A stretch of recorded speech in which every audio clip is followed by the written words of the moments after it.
Life Stories Live. Well, that's excellent. You came to that point, of course, where you cried out to God. You just said, and your first prayers were very simple. You said you didn't know who he was or where he was. Do you know who he is now, and who is he to you? I mean, we're all still working out that, I think, a little, aren't we? I mean, who is God to me now? Oh, gosh, God is so many things, and God continues to blow my mind in terms of how he works. And I mean, God is home. God is my hope. God is the first person I want to speak to when something goes wrong. He's the first person I want to speak to when something goes right. And it's been really incredible, actually, because another part of my story that I haven't shared this evening is that I have remarried, and the marriage I'm now in is a very Christian marriage. So my new husband, Colin, is a Christian, and it's so beautiful to have this faith that we share together as well, in terms of that, that sort of triangle of, God being in the middle of who we are. And yeah, I mean, how do I explain God? He's everything to me. Excellent. And of course, as you say, you went through the spectrum of emotions. And when Brianna came on the scene, and you said she came from London to Nottingham, and she prayed in a hospital room with you. How did she pray? Was it like, how powerful was it? Was it quiet? How did she go about it? I mean, it was crazy what she did. And I mean, there's actually 2 whole chapters in my book, Hope is Coming, dedicated to how she prayed, because it wasn't straightforward. And at the time, I remember thinking, this girl is crazy. What is she doing? I mean, there was worship music. She anointed George. She spoke out. She spoke healing over his body. She delivered his prophetic words. She didn't hold back. It was, if you were kind of wanting to give her a mark out of 10 for how hardcore her prayer was, I would say it was definitely a 10 out of 10. and that in itself, right, is something unbelievable, because what she did in that moment was she didn't just stand on the sidelines and sort of go, oh, I've met this girl at this wedding, and I'll pray for this person that she seems to know who's dying. She just said, no, I've got to come. If these guys can't get hold of anyone else to pray, I'm going to pray. I believe so much in the power of this God and Jesus that I will pray and ask him to come. And yeah, it was amazing what she did for us. She gave us the greatest gift I've ever received. Are you still in contact with Brianna? Yes. Do you know, she was texting me actually just before I came on tonight, because she wanted to call me, and I said, no, you can't call me. I'm just about to go on a Zoom live. Now, at the stage of she came into your life and you prayed, and of course, I was going to ask you about the word hope, and you've written the book Hope. Why did you choose that word rather than faith or love or healing? Why did you choose that particular word? So Hope is Coming is actually taken from a letter that I wrote to George. So what, again, another huge part of the story that I haven't shared tonight is I started writing letters to George before I started writing letters to God. And in one of the letters that I write to George, I say to him, don't give up. Don't give up, my love. It doesn't feel like it's time. Hope is coming. And that was the word that I gave to the situation. I had this expectation and this feeling of positivity and this certainty that something or someone was going to come and save us. And for me, that name was Hope. Excellent. And that's why the book is called Hope is Coming, because hope is Jesus, right? Amen. Now, in all of this, of course, you have the 2 boys. How are the 2 boys at the moment? How did they cope with all of that? Well, they're currently very, very, very excited about Christmas. So they're now 6.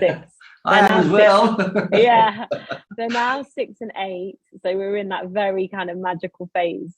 And the boys have been obviously hugely impacted by everything that's happened. But I think because we have had this incredible hope in heaven that I've been able to tell the boys of and talk to them about and read the Bible with them about, it's really enabled us to grieve in a way that feels full of expectation rather than full of sadness. And that's not to say that I don't still feel sad about George's death. Of course I do.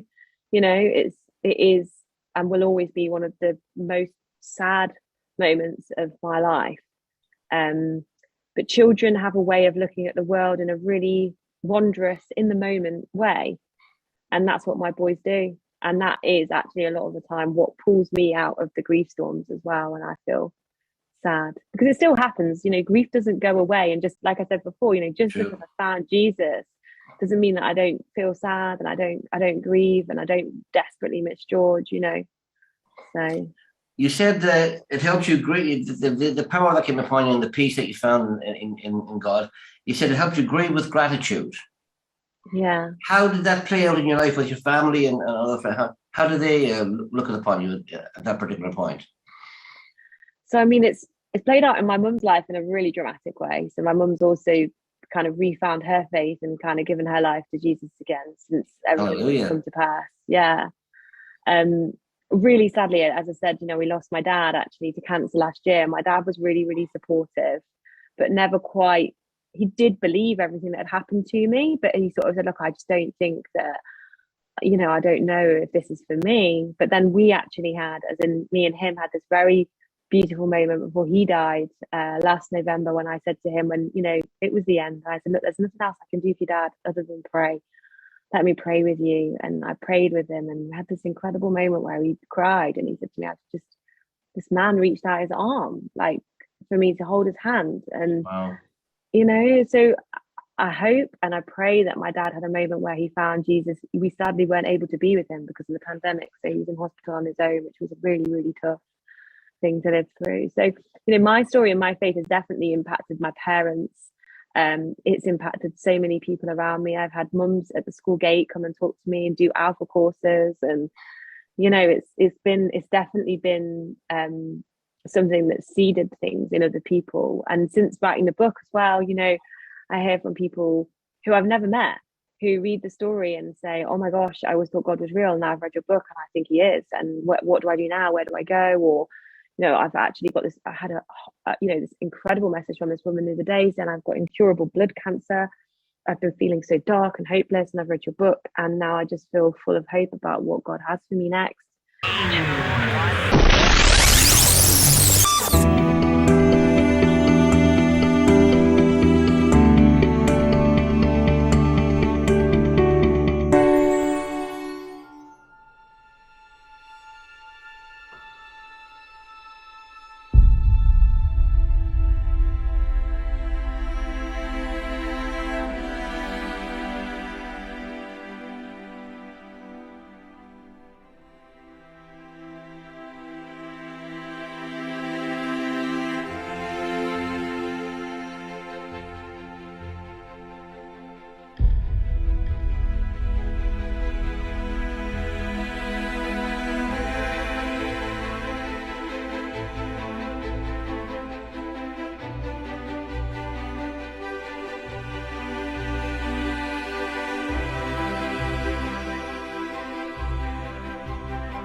Life Stories.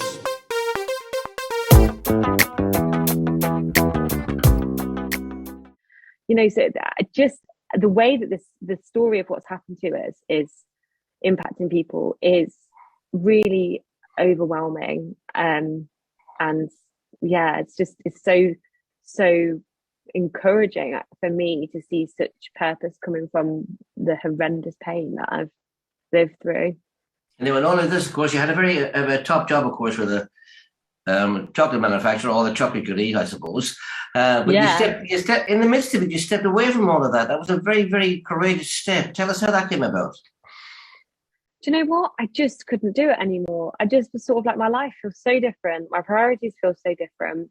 I was also in a very blessed situation where the horror of death was very real, but the financial upside was that we were savvy and we'd had life insurances, and that was very helpful for me because it meant that I had a moment in time where I could say, look, I can afford to step away from my job for 2 years, even though I've got 2 kids. But it was still a risk, because I was stepping away from a career where I had a steady income to saying, well, I've got 2 years where I can go and I can write this book and I can see what happens. And if, it all goes wrong, I have to then get a job. And it was horrible at times, because I kind of, I'd have many days where I sat at my computer crying on my own and thinking, God, what are you doing? Where are you? Why have you made me do this? I've got no money coming in, and it was because I just felt, the only way I can explain it is I felt unbelievably and unequivocally called to do it. So I knew I had to. How long did it take you to put the book together, or did you have any help with the book at all, putting it together? So writing a book is a little bit like raising a child. People often say it's like birthing a child and raising a child. So there's one person that kind of grows it and births it, but there's a team of people around that help. So I wrote the entire book myself, but I had an editor who I worked with extensively, because I'd never written a book before, and people had said to me, if you're going to spend any money, spend it on editing. So I spent my own money. I spent my savings on editing the book with professional. And then I sort of called in favors from friends and family to proofread and copy edit, and all of the various sort of stages of what happens in the book writing process. So, in terms of how long it took, I had no idea how long it was going to take me. I kind of maybe naively thought, I'll have it done in a year. And actually the first draft of my book, I wrote in 3 months, but I was still then a year later doing drafts of the book, whilst balancing it around obviously the rest of my life. And then once I'd got sort of the final story, because I decided to self-publish, I then had all the challenge of copy editing, formatting, cover design. How do I sell it? So it was, it was a huge undertaking. And I did, I employed at every stage people that could help me, but it was, it was all funded by myself, because that's the game in self-publishing. And have you any regrets of stepping away from the job and publishing the book? Absolutely none. No. If somebody wanted to do that now, is there any hints or tips or advice you could give them? What if someone wanted to write a book? Or some people like writing and. Yeah, I would say to people, be mindful that it's not an easy process, that it will probably take you longer than you think.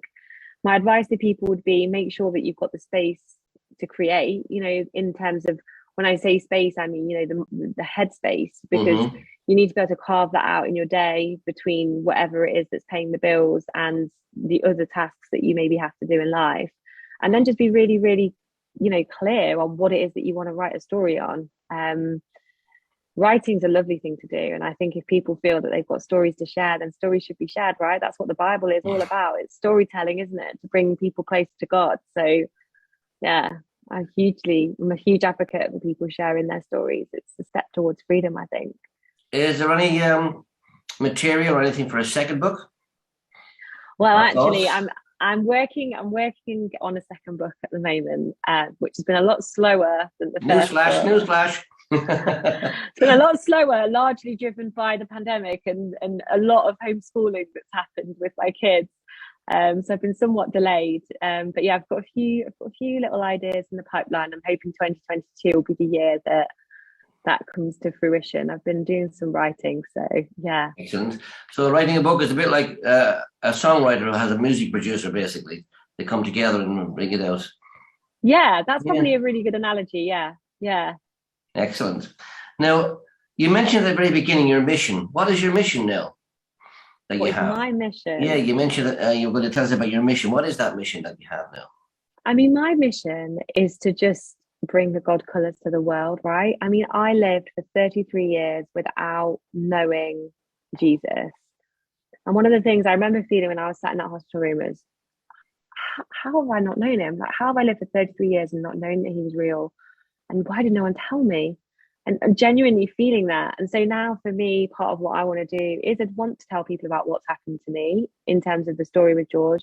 But I also want to tell the story of like what's happened next and how I live this life of a lot of trauma, but great gratitude and what it's like, to live a life where there's more to life than meets the eye and live a life where you feel in awe and wonder of the Father around you. So for me, that's what I want to do. I want to bring to life how I see the world for the people, so maybe they might fall in love with God in the way that I have. Excellent. Now, tell us also how you ended up on Was it Songs of Praise with Alan Jones? Yes, I was on Songs of Praise in the UK in March this year. Gosh, time feels so crazy, doesn't it, in this pandemic lifestyle? I mean, that was a story in itself as to how Songs of Praise found out about me. They'd heard about me apparently from a few different places. And I don't know if that's just because the world of Christianity, you know, the jungle drums beat. But they'd been sort of toying with the idea of wanting to do a story on me because they'd also found out. So I have remarried. I remarried last September in a small lockdown ceremony that went viral, actually, which is a little bit crazy. So yeah, they'd heard my story from several different sources and sort of said, look, we're waiting for the right time. And then I think they got to East. They were thinking ahead to that Easter episode earlier this year, and they said, look, it just feels perfect. You know, your story is all about the message of hope. That's what Easter's all about.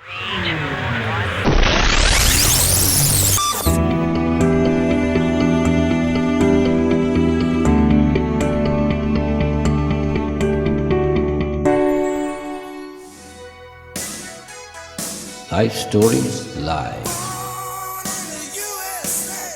Will you come and share? So yeah, found myself filming in social distancing guidelines in a church in Oxfordshire with Alan Jones. So that was fun.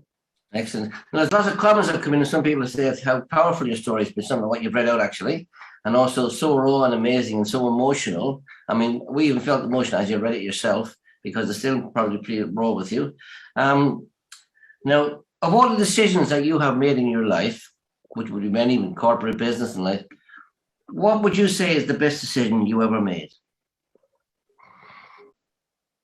Well, I have to say, deciding to follow Jesus, you know, but then it leads me into what my son now currently calls, you know, the sliding doors butterfly effect moment, because then you kind of say, well, actually, if I hadn't fallen in love with George, would I have had the moment where George, you know, I was with George in a hospital room, and would George have died? So I have to say that the best decision is deciding to follow Jesus. But then, you know, the pragmatist in me has to say that the only way in which that came to pass for me in my life was because of all of the other decisions that I'd made beforehand. So I would just say to open your eyes to the fact that sometimes what's going on around you and some of the choices that you're making, you know, sometimes are bringing you closer to God and sometimes they're taking you further away from him. And obviously every decision I was making was kind of bringing me to a moment where I was going to sort of slam dunk, meet him sort of in this crazy intense way. Do I wish that our meeting had been a little less insane? Yeah, I do actually, because maybe I wouldn't be sat here as a widow and it would have been a more normal meeting. But that wasn't the story for me. So how is your relationship with him now? With Jesus? Yes. Oh wow! I like to think that we're good friends. We're on daily speaking terms. So yeah. Excellent. He definitely knows me. Excellent. One last question. I love your sweater, by the way. Did you knit that yourself? My sweater. Yeah, did you knit it yourself? Well, Louise, it's been fantastic speaking to you. Thank you so much for being so honest, emotional, and raw, and thank you for sharing your story with us as well, of course. And this will be, of course, sent out again on YouTube in coming weeks. So with that, I'll say thank you very much for speaking to me and answering the questions, and I'll just hand back to Alan. Thanks, George, and thanks, Louise. Thanks for sharing so wonderfully tonight. Well, a wonderful story, and also for answering those questions that George brought to you. It's been a wonderful evening. What a wonderful time to share your story at Christmas. There'll be many, many people who watch this story, many people. And for those people who are going to watch, remember what Louise's book says, hope is coming. And that's what Christmas is all about. Jesus came to bring hope, joy, and peace to the world. And if you will invite Jesus into your heart and into your life, you will know that peace. You will know that joy. You will have a life worth living. And you will also be able to look forward to that eternal life in his kingdom, because heaven is so real. It isn't just a fantasy, a fairy story. Heaven is a real place. And those who trust in Jesus are going to live there with him forever. So please, this Christmas, let Jesus into your heart, into your life. Put your trust in him. If you want help, again, you can call us on +44 794 355 0287. You can go to our website, lifestoriesworldwide.com. You can find out about all the other stories that have been shared since March 2020. We've been sharing these stories. You'll be able to catch up on some of those stories. And let me remind you that there is no life story next week. For the first time since March 2020, no life story next week, but there is a Life Stories Day on December 27th, and life stories will be going out all through the day. We'll be back again on January the 3rd, 2022, 8 o'clock UK time. Please join us for that meeting. We have a speaker from Southern California, John Patter. It was interesting that Louise said she didn't know that Christians believed in prophecy. Well, John Patter has a prophetic ministry. He's encouraged and exhorted individuals, churches, cities, states, and nations. John's heart is to see all of God's children fulfill their divine destinies and callings. And his hope is to see a victorious church walking in the power and glory of God. So join us on the 3rd of January, 8 o'clock, to hear John Patter's story. Louise, I wish you and Colin and your children a very blessed Christmas. I pray God will bless you. I pray your book will be read by many, many people. And that mission you have of bringing hope to people, I pray that will be accomplished.